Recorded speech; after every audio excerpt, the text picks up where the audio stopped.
Good morning, everyone. Today we are going to present our English AIL, which is a narration on the chapter The Rat Trap.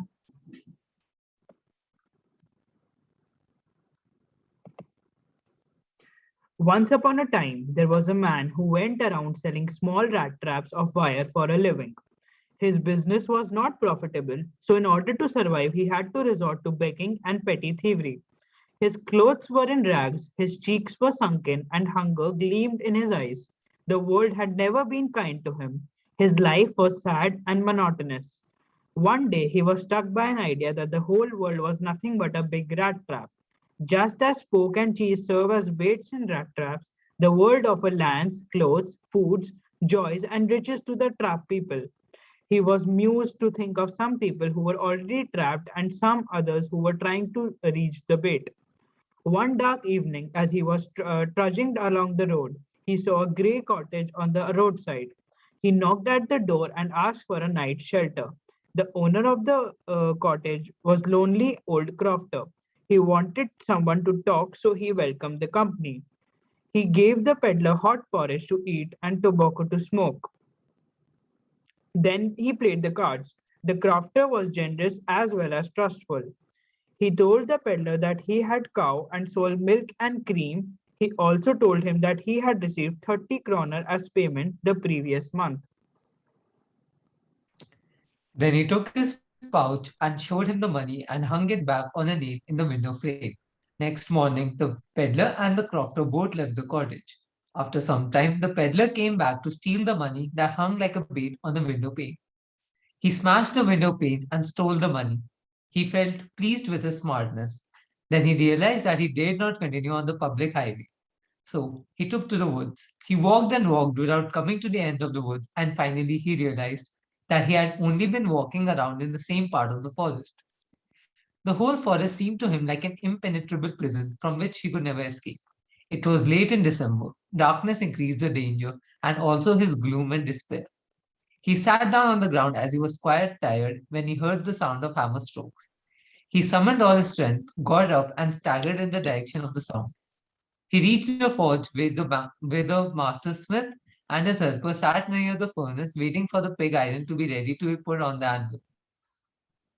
On account of all the noises that he could hear, the blacksmith did not notice that a man had entered the forge until the stranger stood up close to the furnace.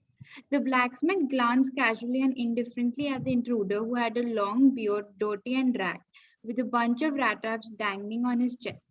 The peddler asked for permission to stay. The master, a blacksmith, nodded a hearty consent without saying a word. During the owner's visit to the forge, he looked intently at the peddler's face. He felt sure that the peddler was one of his old regimental comrades, Captain Von Stahl. So he invited the peddler to come home with him for Christmas. But the peddler refused even after multiple tries by the iron master. So the iron master went home. Half an hour later, the iron master's daughter arrived, followed by a valet carrying her big fur coat. She introduced herself as Edla Wilmanson. She noticed that the man was afraid. She thought that he had either stolen something or escaped from the jail. However, she assured him that he would be allowed to leave them just as freely as he had come. She addressed him as captain and requested him to stay with them over Christmas Eve. She said this in such a friendly manner that the rat trap seller agreed to go with her. On the way, the peddler regretted taking that fellow's money. He thought that he was stuck in a trap and would never get out of it. The Iron Master was happy to have his old regimental comrade for Christmas. He planned to feed him well and gave him some respectable work. The next morning, the servant cut the peddler's hair and bathed him. The peddler appeared to be wearing one of the Iron Master's finest suits. But when the Iron Master looked at him in a broad daylight, he realized his mistake.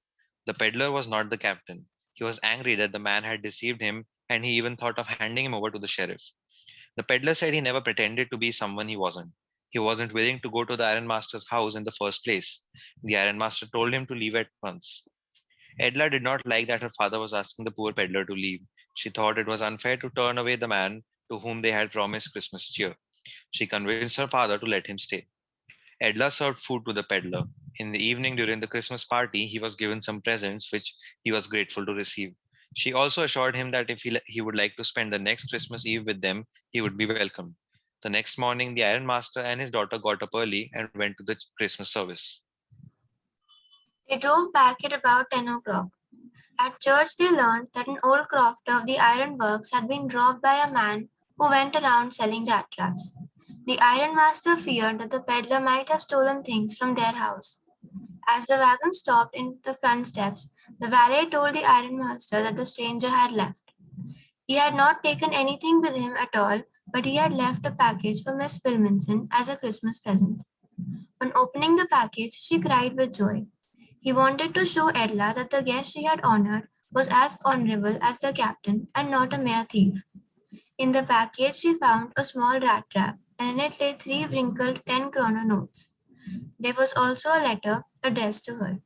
In the letter, he had requested her to return the money to the old man on the roadside who had a money pouch hanging on the window frame.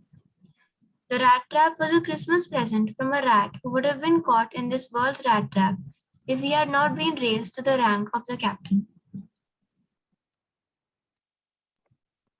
We see in the story that the peddler regrets breaking the trust of the crofter and made sure the money is returned. Not every immoral action is done out of a bad heart. Sometimes people need to do what they do to survive.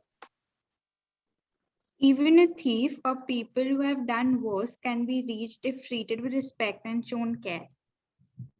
We learn that it is important to be kind to everyone without judging them. It would be surprising to see how it can change their lives in ways we can't imagine.